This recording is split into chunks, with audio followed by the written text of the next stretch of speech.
Hello everyone, myself Mrs. Sonali Mahesh Huddar, Assistant Professor Department of IT, Changu Kana Thakur Arts, Commerce and Science College Autonomous.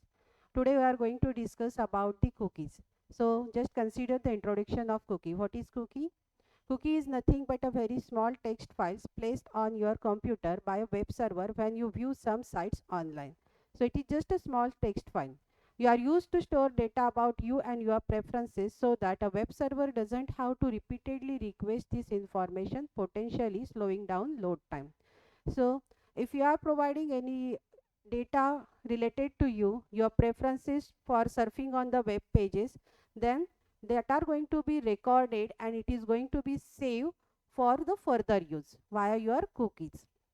Cookies are small text files that are created by a server-side program such as a servlet run at the web server.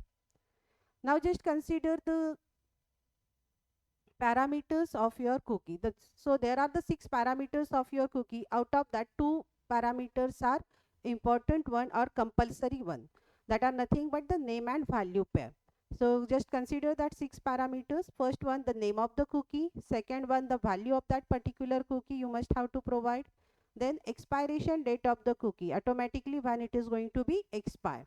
Then path of the cookie is valid for, then the domain of the cookie for it is valid for, the need for the secure connection to exist to use the cookie, whether it is required it or not, you just have to mention. So these are nothing but the 6 parameters which are required for the cookies. Now cookies are commonly used to store personal registration data like your name, your address, your contents of shopping cart, your preferred layout for your web page, what map you might looking at, and so on. So different things whatever related to you that are going to be stored inside the cookie. Cookies make it easy for your web server to personalize information to fit your specific needs and preferences when you are visiting to a website. Cookies may also be called as your web cookies, internet cookies, browser cookie, or HTTP cookies. So these are nothing but the different names of the cookies. Now just consider how cookie works. So here you are going to consider browser and server. Through the browser, client going to make a request to the server. Now whenever that request comes to the server, along with the response, server sends one cookie to the browser. That cookie is going to be stored at the browser side only. Now here the cache memory of the browser stores that cookie, and whenever it required, again that cookie is going to be collected via the browser's cache memory only. So again when that same browser going to send another request, then that another request going to contain that cookie, and that request plus cookie is going to be sent to the server. So server recognizes that this is the same user via which the first request comes. Okay, so this is nothing but how cookie works. Now just consider the types of cookies. There are the 2 types of cookies. First one, permanent cookie, which is also known as persistent cookies, or second one, transient cookie, which is also known as temporary cookies. So permanent cookie or persistent cookie, what is this? These cookies are nothing but which are stored on the user's computers and not deleted when the browser is closed. That's why it is known as the permanent cookie. If you are closing the browser, then also it is remain over there. Permanent cookies can retain user preferences for a particular website, allowing those preferences to be used in all future browsing sessions. So whenever you are browsing afterwards, that all the preferences are there. Again, it is going to contain the number of visitors information, the average time spent on the particular page, and generally the performance of the website. So this is nothing but your permanent cookie. Now move to the next type, that is transient cookie or temporary cookie, or again it is known as the session cookie.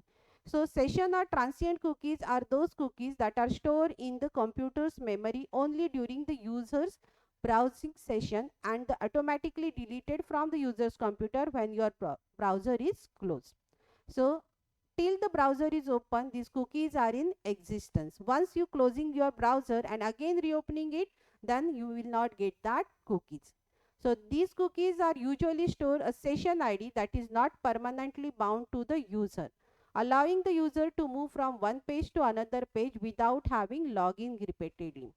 Once a session is expires, that cookies are also going to be expire. Session cookies are never written on the hard drive and they do not collect any information from the user computer. Session cookies expires at the end of the user browser session and they also become no longer accessible after the session has been inactive one. Now just consider the advantages and disadvantages of cookies. So first advantage, simplest technique of maintaining the state. Here what is the meaning of maintaining the state? That is nothing but when any client requests to the server going to save the information related to that particular client at the server side, and whenever that same client going to send that another request to the server recognizes that this is the same user who is sending the another request. So that is nothing but the maintaining the state. So with the help of that cookies, one can maintain the state. Then another advantage, cookies are maintained at client side only. So whatever data you are going to store, it is at the client side only. So your server is not going to be overloaded with the help of cookies. Again, just consider disadvantages of cookies. It will not work if cookie is disabled from the browser. So if user don't want to store the cookie at the browser, then he can disable that cookie, and then whatever data you want to store inside the cookie, it is not going to be stored at all. Only textual information one can set in the cookie object.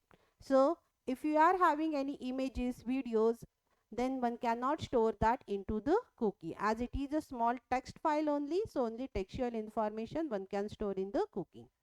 Now just consider one of the example on this, how to create the cookie in the servlet.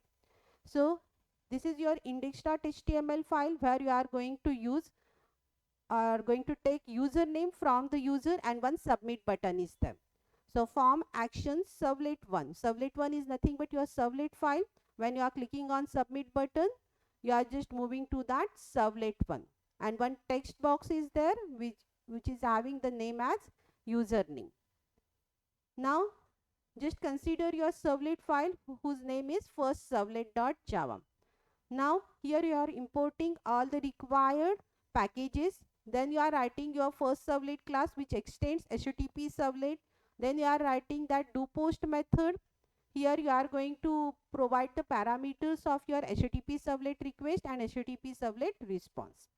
Then inside the try block you are creating the object of print writer class. With the help of that, you are just going to fetch the username which is passed via your index.html form. So to fetch that data, you are having one method get parameter. So request.get parameter here you are firing, and with the help of that you are fetching that data in the string format and you are storing that data into string variable n.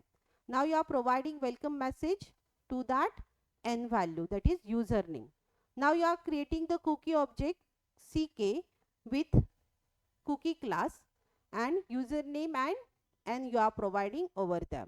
Now just consider out.println. Over here you are just writing your form action is equal to servlet 2, and then you are creating one submit button, and on clicking on that submit button you are just moving to the servlet 2 file. Out.close is there to close the connection, and if any exception is there you are just going to catch that exception. Now second servlet is there. Here inside that second servlet, with the help of that do post method, inside try block you are creating out object of print writer class. Then again you are creating cookie object. Then with the help of that cookie object you are just calling get cookies method, and with the help of that get cookies, whatever cookie you are creating in your first servlet.java file, that you are fetching over here where you are sending the username, and that username value you are just going to fetch over here. So out.print hello plus ck of 0.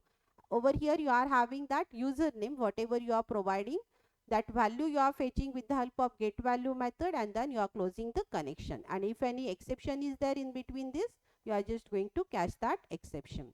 Now just consider web.xml. As you are providing servlet 1 and servlet 2 as the aliases for these two. So for that you require to provide that servlet mapping tag in your web.xml. So open your web.xml file and edit over there and add this servlet mapping tag. So servlet name is nothing but S1 and URL pattern you are providing as /servlet1. Servlet mapping close, and for your second servlet, that is S2, again you are providing that servlet mapping with the help of servlet name S2 and URL pattern as /servlet2, and servlet mapping close, and you are closing your web app tag. So in this way you are just going to fetch the username over here and you are providing welcome message with the help of cookies. Thank you.